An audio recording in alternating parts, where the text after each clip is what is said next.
Hello, guys. Welcome to Nate's Sports Talk. My name is Nate. I appreciate you guys joining me today. Judging by the title of the video, you already know where this is going to go. But we finally got the here we go from Fabrizio Romano saying that Alexis Mac Allister is a Red. Now, this is a player that we've been crying out for 3-4 years now. We've needed a midfielder desperately for years. We've never got one, saying that we're going to get Jude Bellingham. But today is the day that we finally got a midfielder and Alexis Mac Allister for only $35 million.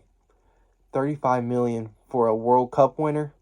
Not only was he just a World Cup winner, but he was an integral part to Argentina winning the World Cup. Is insane. That's an unbelievable bit of business.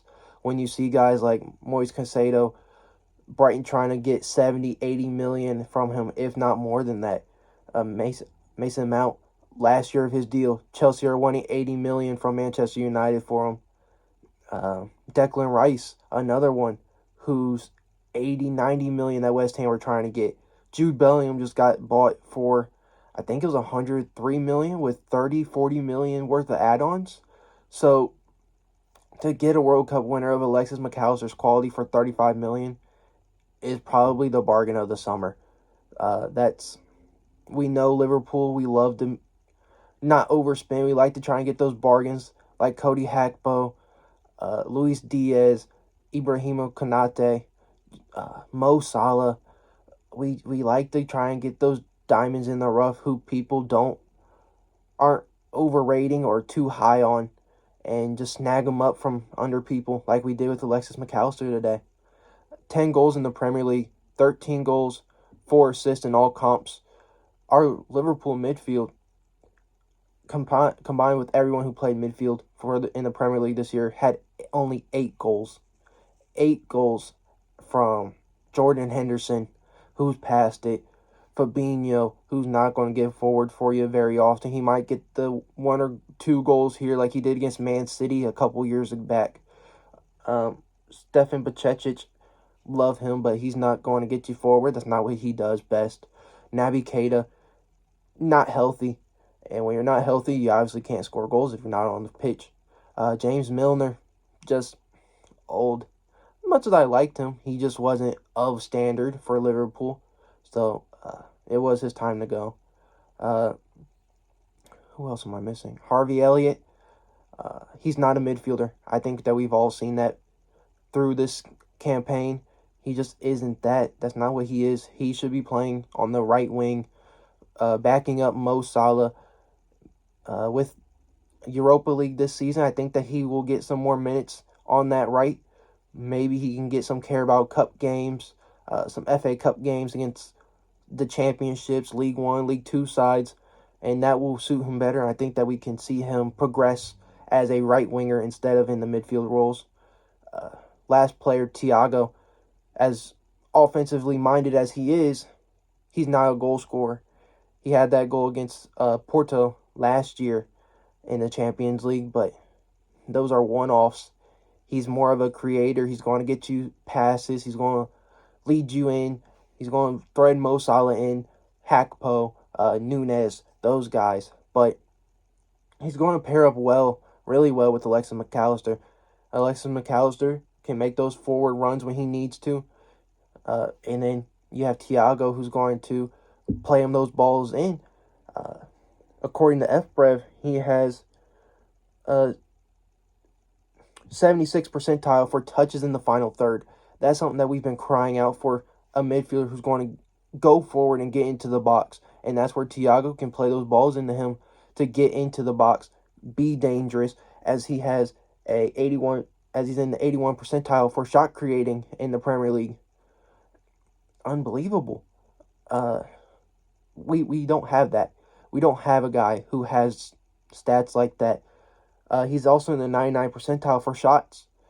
We need a midfielder who's going to take shots, be willing to do that, because we don't have that from our midfield. We didn't have that at all.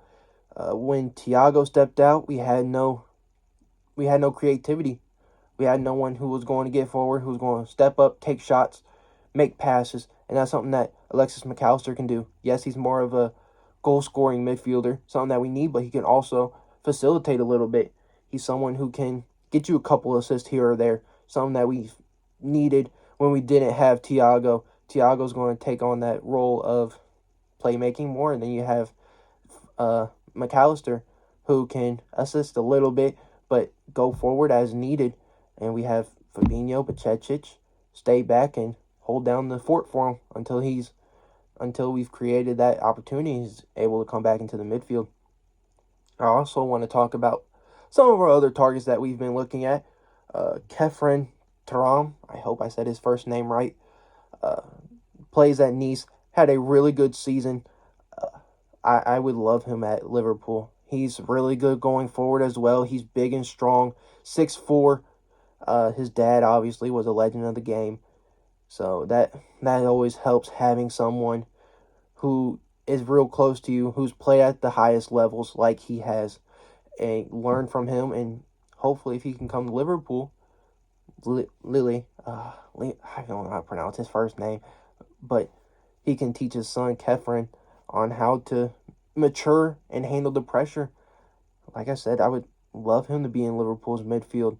I think that that's another signing that we absolutely need to make if we're going to push for Champions League top 5. I think it is now. I think it's top 5 to qualify for Champions League this season. We're going to need someone like Thuram to come in and rotate or hold down a solidified starting spot, as we have an aging midfield with Henderson, who's, I like him, but he's not someone who should be starting every single game anymore. He's a rotational piece. He should take on the James Milner role. Keita, he's gone. And when he was here, he wasn't healthy enough. So as long as Thuram can be healthy, he can be better than Naby Keita. That can also help Harvey Elliott get out of the midfield, as he's not a midfielder. So overall, honestly, he's just someone that we desperately need. He's good at going forward. Like I said, he has really good progressive carrying stats. He can score goals as well, even though it's not something that he's really good at yet. You can see bits and pieces from watching his highlights, watching his games, that he does have that ability in him. It just has to be unleashed, and I think Jurgen Klopp can unleash that for him. Next target, Gabri Vega, I believe that's it, from Celta Vigo.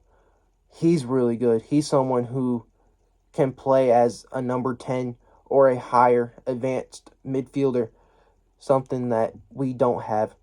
Like I said about Alexis Mac Allister, he's really good, but he's more suited to play deeper into midfield and go up forward, whereas Vega will be positioned higher forward and stay higher forward, as he's more of an attacking mid, and he can provide a lot of good chances, goal scoring and assisting.